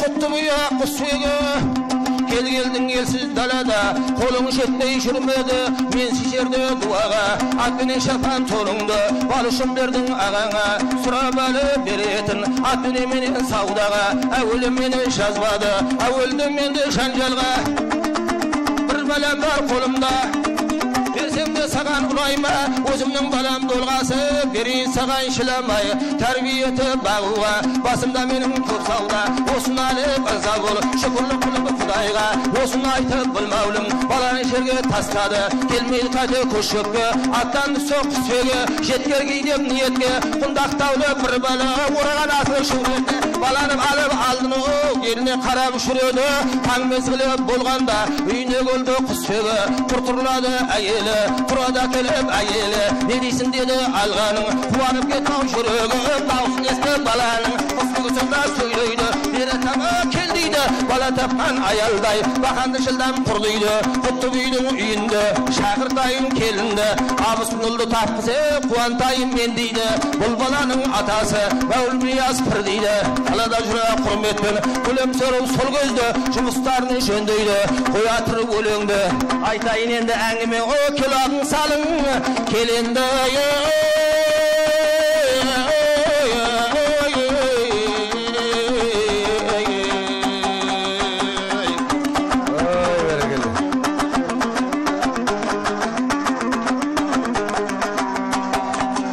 Баланы алып келгеннен кейін елдің ақсақал қарасақалдарын жинап құсбегі баланың атын қоймақшы болып, сонда елдің ақсақал қарасақалдар айтқан екен, мына соңғы сөзін айтайын енді. Бұл елсізде туған Еділ Жайықтың бойында атасы піреді, анасы піреді. Еділ Жайықтың бойында елсізде туған себепті бұның аты Едіге болсын деген екен дейді. Әлі Едіге деген ноғайлық дастан жыр, содан қалған жыр екен дейді Едіге дастан. Ой, рахмет сәке.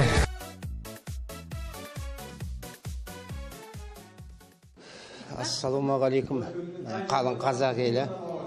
Менің атым Нұрлан, фамилиям Избанов. Осы Наурызбектің атамыздың туған нағашысымын. Ол кісі 1931 жыл дүниеге келген, Қарақалпақстанның Мойнақ дейтін районында, Үшшай дейтін ауылында дүниеге келген.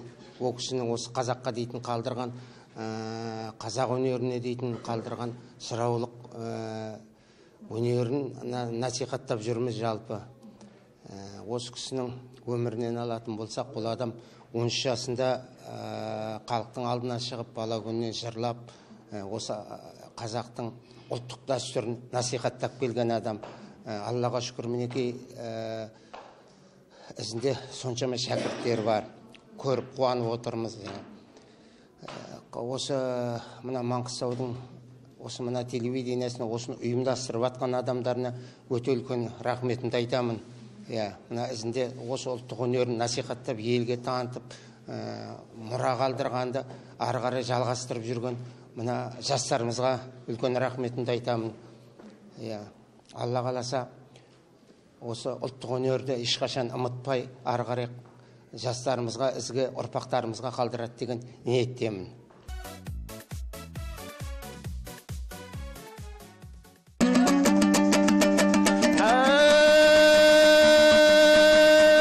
Сөйледім талай жиын көпшілікке, сөйлетіп жек көрген жоға көпшілікте, халқымыз ортаға алып құрмет етіп, бүгінгі жырау қылды тұтар бетке.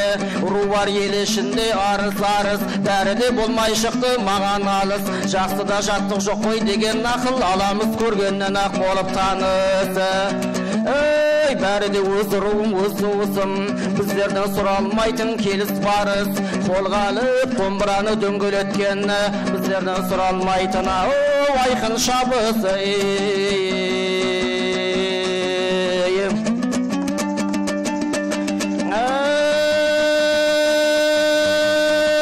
Күнде той жүрген жерім болды базар, жақсының тіл жағынан балы тамар. Жантаны адамзаттың әнмен дейді, естіген сөзімізді мері қанар. Ал енді мен сөйлеймін бүгін біразған тай тамыл жетіп, тыңдасаң келген халқым болып құмар.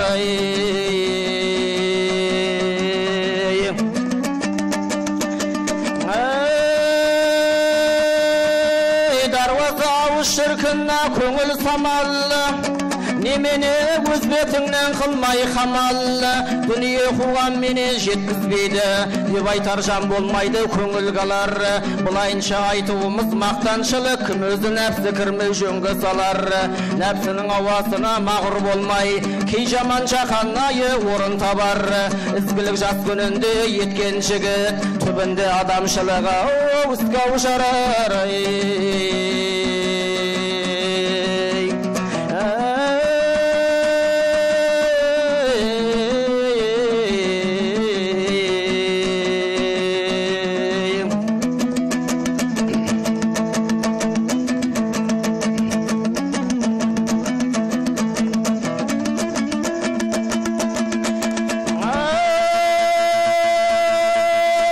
ай мен сөйледім жасымда, мен сөйледім жасымда, талайда жақсы асылға. Басыңнан бағың тайған соң, кім тұрар сенің қасыңда? Аралап жүрмін бұл күнде бес қаланың арасын, сөйледім сөзің арнасын, кеспегейді құдайым, сөйлеген сөзің сағасын. Алғыс айтты үлкендер, бәрекелді балам деп, батия берді саған деп. Талай көрген жүйрікті, мен қария бабаң деп, ағайлар айтты өнім деп. Осы да бүгін көріңдеп, етіміз қызып шапқан соң, сөйледім сөзі термеңдеп. Қыз келіншек тыңдап жүр, жайдары көзім өлдіріп, танап сөздер барау, мен сөйлейім бөлмелеп. Басыңнан бағың тайғанда, ахуал жағдай алғайда, қатарда жүрген тең қайда, шалқыған көңілің бәстеп, аспайды сөзің бір пылға, ағайын елден кеткен соң, қосыларсың көп жылда. Туған жерің жігіттер, Мысырда шаһар шарайна, өскен жерің ойнаған, адамға ыстық қалайда. Бақшасынан кеткен соң, шалқымас сайрап бұлбұлда, шақылдаған талай құс тең келмей жүр бұлбұлға. Шымырлап зейнің ауады, сайрап бір тұрысы құрғырға.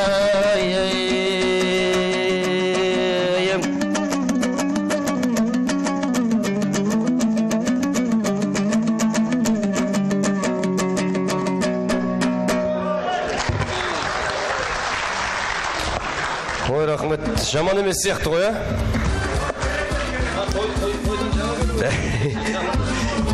Сәкеңді айтып жатыр, қойдан жаңа келіп отыр деп. Қойдан шығып тойға кіріп кеткен ме бірден? Нәукеңнің әруағы қолдап жүрсін деген тілек айтамыз. Енді сахнаға тағы бір сойқанды шақырайын, мен сүргіннің сойымын деп шалдар айтқандай. Сіздердің алдарыңызға Қазақстан Республикасының мәдениет саласының үздігі, бірнеше республикалық және халықаралық жарыс термешілер байқауының гран-при иегері, тек Қазақстан емес, Бесқала, Өзбек, Қарақалпақ жерлеріне де тегіс атағы таныс, Өсербай жыраудың батасын алған шәкірті Қоныс Жүсіп деген азаматты ортаға шақырайын деп отырмын. Астана қаласы. Маңғыстауға қош келдіңіз, Қонсеге.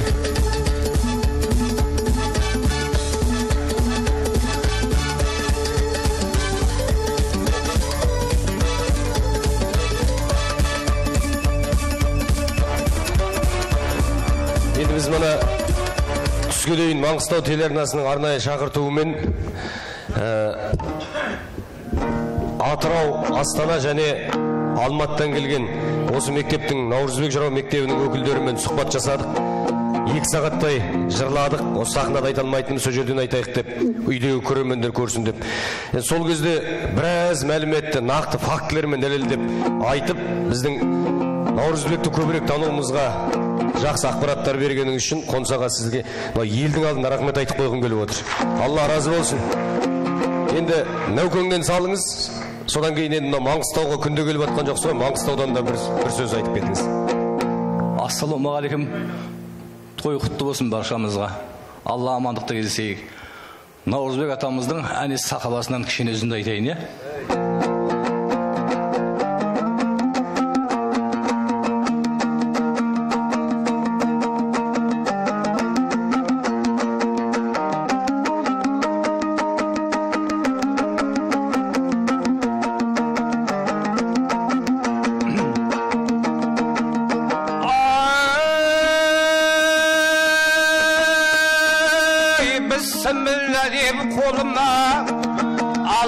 Қағаз қалемді жаратушы бір құдай, құдіретіңменен жараттың 18 мың әлемді.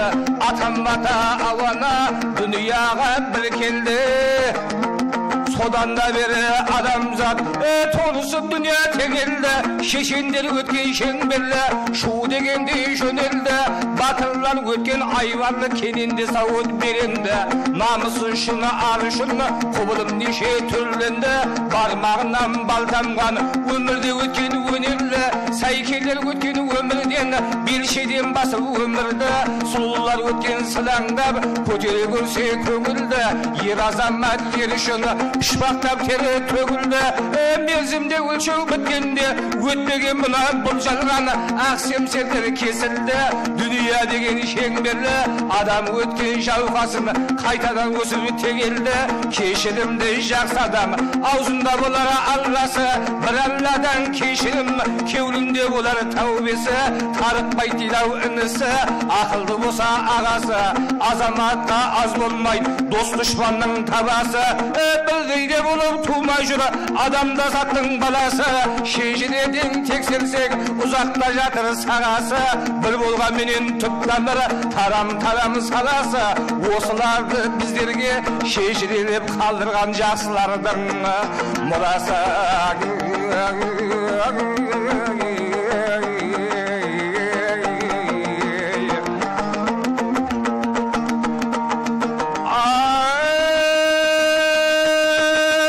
Бісмілладан сөзім басталды, жан-жануары адамзат қайғысыз өмір сүрсін деп жаратты жер мен аспанды. Таң қаласын қарасаң тіреу жоқ яки аспанды, шам жарығың ай мен күн кедергі етіп тұра алмайды. Тау менен тастың асқағы дүнияға бірінші. Ей адам сапи атамыз жаралып шыққан жұмақтан 124 мың пайғамбар, бұлардың ісі болмаған 33 мың сахаба. Құрылды некі имамнан, мал мүліктен хабарсыз өмір өткен жалғаннан, жетім қабани сахаба. Ей атасы мәлік дүниядан етеде опат болғаннан, сахабаның абзалы әнесет алла жүрақтан. Пайғамбарың Мұхамбетке біздің бет нұр жауар деп дау тараптан, қасымда менің болсын деп. Ей әнесті жақсы ұнатқан, әнесті 9 жасында пайғамбардың қасында, көңілінде кіршік жоқ істеді қызмет асылға. Пайғамбарың бір күні келген тартқан талаппен Мәдине Мекке Мысырға қайдар уақыты 9-ды құзаяқсың басында. Күн қарайып сол жерде бұйрықта болған сол жерде елілеуге қосымға атама қиын болар деп, дәрет су болар оғал деп, бұрқыман судың мұзғаттан тіпті әнес қысымға балау сажасы күшімен таң намазы болғанша айналды құман суға. Пайғамбарың нұрлы адам, мұз болса да мұңайман.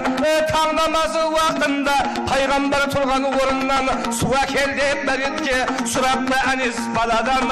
Сол кезде әнес құлдық деп үшіп тұрды орыннан.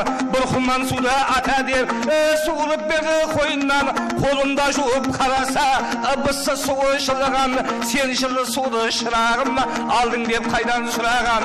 Атама қиын болар деп, дәрет су болар оғал деп, бұрқыман суды мұзғатқан. Тығып едім қолтыққа, қойнымда жылып тұрар деп. Сонда ырза болды балаға, жалынып алла талаға. Қолымды көтеріп балам деп батия берді балаға. Атасынан осылай әнес алған батасын, сөзімнің болса ішінде кешерге алла қатасын. Үйленіп әнес сахаба атасынан айырған қожалықтың арасы.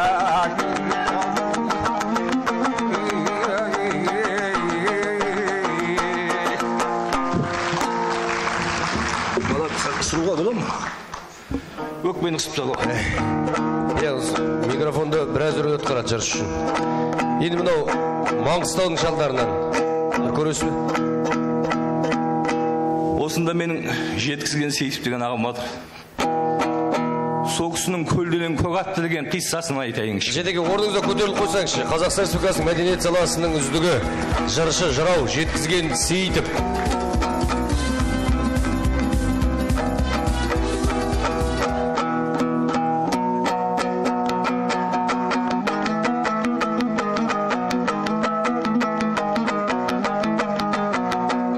Бір күн жолдасқа 40 күн сәлем дейді. Сол жеткізген ағамыздың көлденең көк атты деген қиссасы. Енді мен енді алысқа шаба бермей аздап айтайын. Мына елді жалықтырып аламыз. Біздің артымызда да біраз адам отырған сияқты ғой.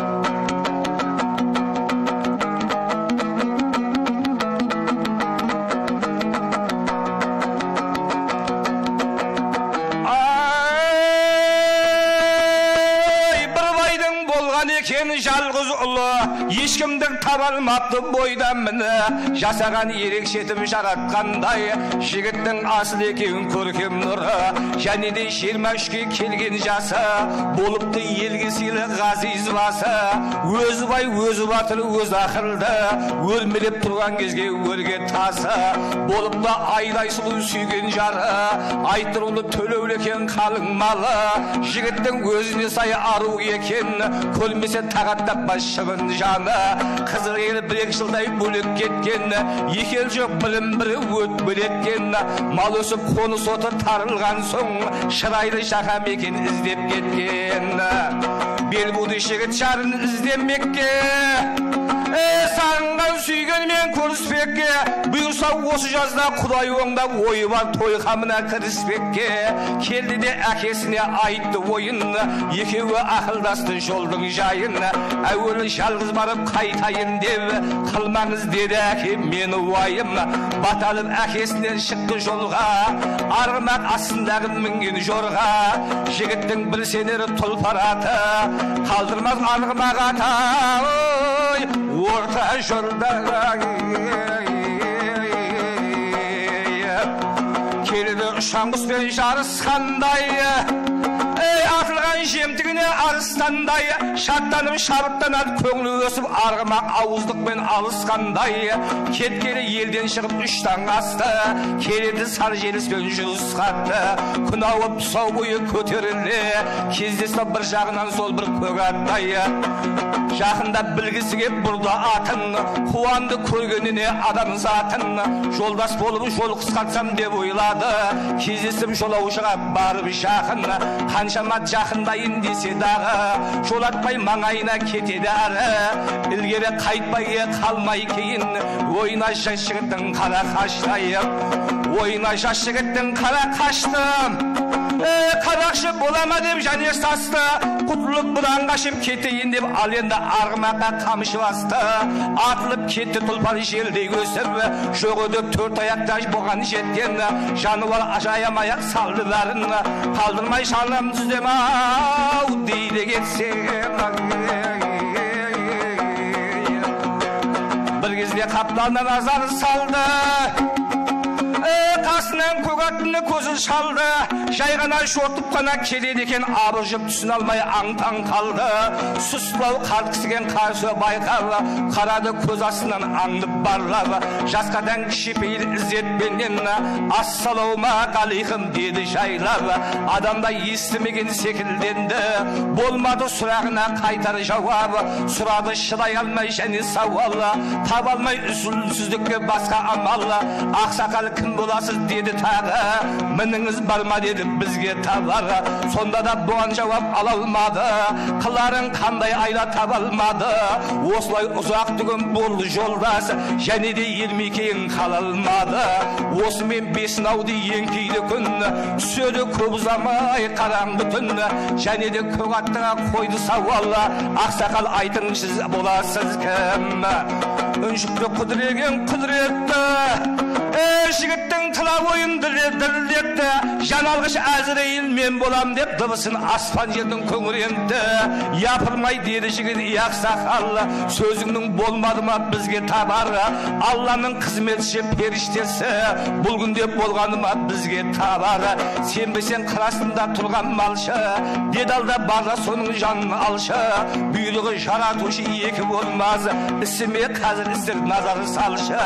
Айтқандай қырасында тұрған пақыр, білмейді келетін заман ақыр.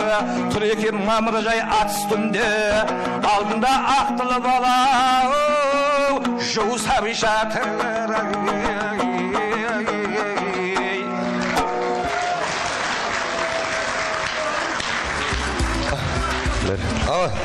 Қонсаға сәл тұра тұрсаңыз.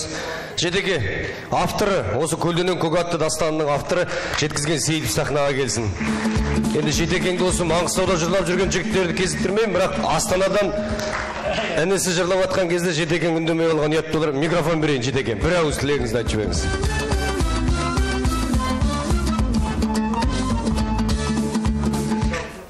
Ал енді мынау берілген және 2 минут уақыт беріп жатыр, 2 минутта сөйлейсің деп.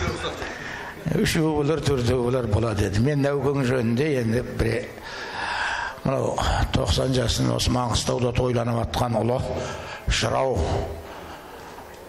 соған қызмет етіп атқан азаматтарға алғысымды айтқым келеді. Нәукеңді мен көргенім жоқ, бірақ естігенім бар. Мына запистерін лентада жазған үндерін талай естіп, сондай ма керемет бір жырына ғашық болған адамның бірімін.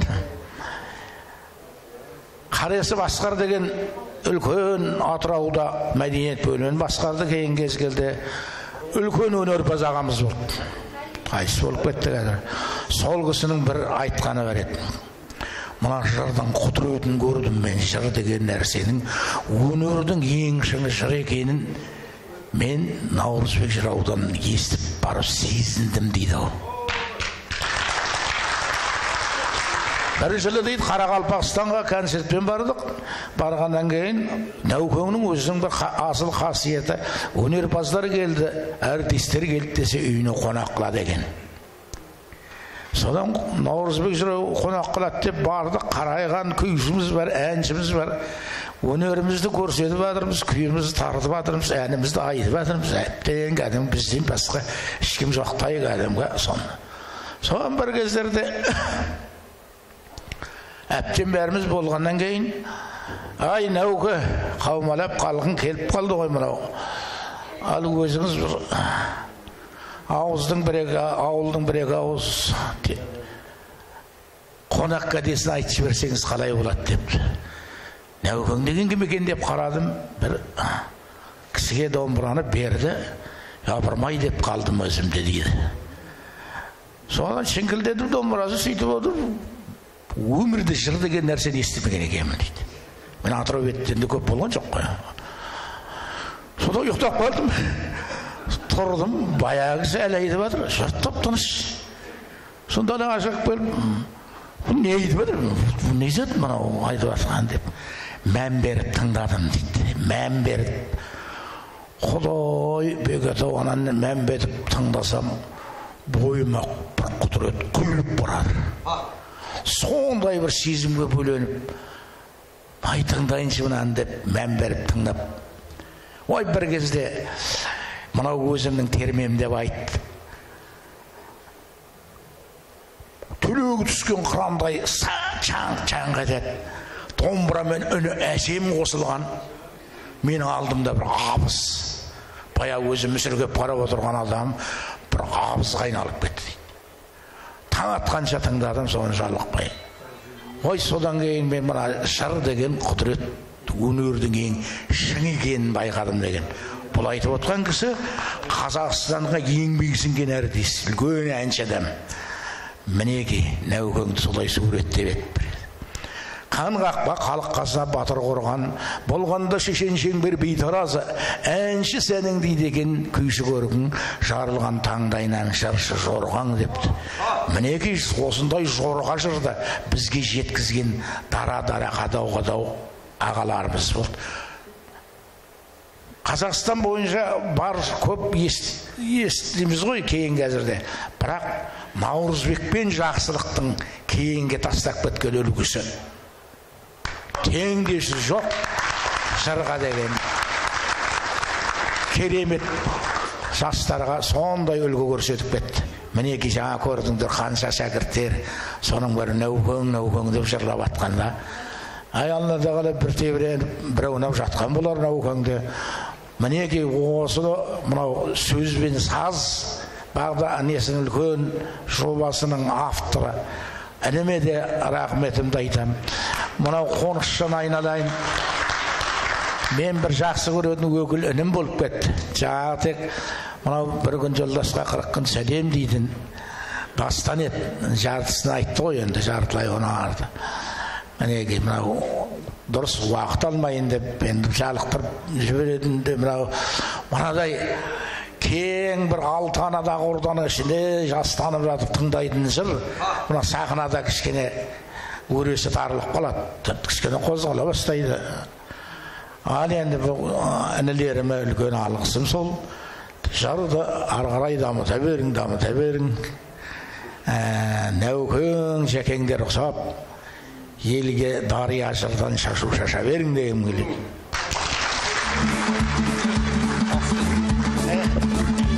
Қонжаған суретке түсіп алайық, естелікке деп жатыр. Міне, Жетеке ана жаққа қарап жүріңіз.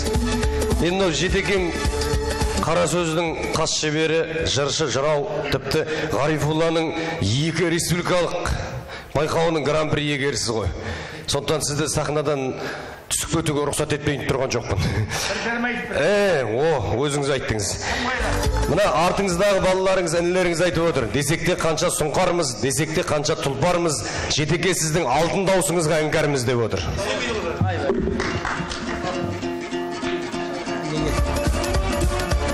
Айтсын ба? Сәдекемнен салшаш. Қашаған, Аралбай.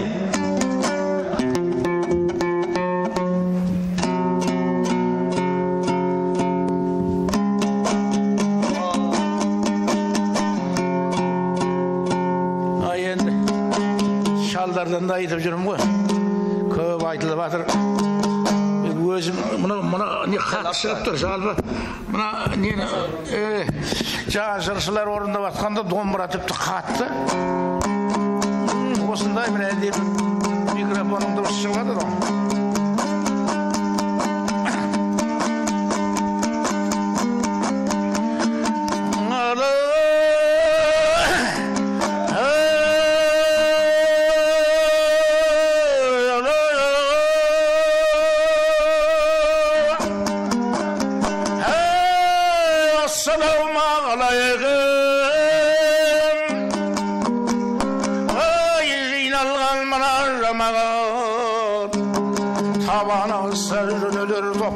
Жаңа қазанат ақылмен ойлап жөн табар түсінде болған азамат шүкірлік болса пендеде қылады азға қарағат иманды бол зереде жасама жаңа қиянат халқым деп туған асылер ел үшін неден аянат шыбын жан қонақ кеудеге азғана дәурен сүрсін деп бір алла берген аманат ой мұсылманның баласы ақтың жолын ұстаса менді ойлап таспаса жәннаттан орын алалады деп айтады бұрынғы әулие бірлер саралап ұялы тайпаң сүргіннің табаны тастан таярма жолға да салсаң тағалып жаршың бір жорға секілді алғаға түссе төгілер сөз бар жаны қаланып жыраулық деген ұлы өнер ашылар аңғы тынысы халқым бір тұрсаң бағалап ал жігіттің ойылбастан бағалардан нәсібін әркім дерер бұл жалғаннан пенделің түрлі мақсаты бар алдында не боларын кім бар бағын біреудің бағыт артық біреу кейін дәулетін қарымбайдың жер жалмаған атымдай сағилықпен салды дәурен жалғанды пенде бар маусын алмаған ай бес саусақ қолға берген назары салшы оларды теңдей болып құра алмаған мысалы бір ұзын бір қысқа ойлашы неге бірдей қыла алмаған жасаған әділдікпен ет солай тең қылса бәсеке етіп тұра алмаған бірінен бір асып озамын деп тәп деген ишара келіп бір алладан басына бәрінің де тырнақ салдай екенін білсін деді мынау жалған бұл үлгі болсыншы деп кейінгіге бұрынғы үлкендерден мысалға алған сұлудан жасыл қайса нұр таяғы күнінде қорғысындай сылаңдаған біреулер бақпен байлық басымда деп баянсыз екендігін ау біле алмаған баянсыз екендігін біле алмаған ой бәрекелді аға, алла разы болсын, алла қуат берсін, ұрпақ жасаңыз. Сізді Наурызбек жырау сияқты ғасырдан ғасырға жететін тұлға болыңыз деген тілек айтамыз.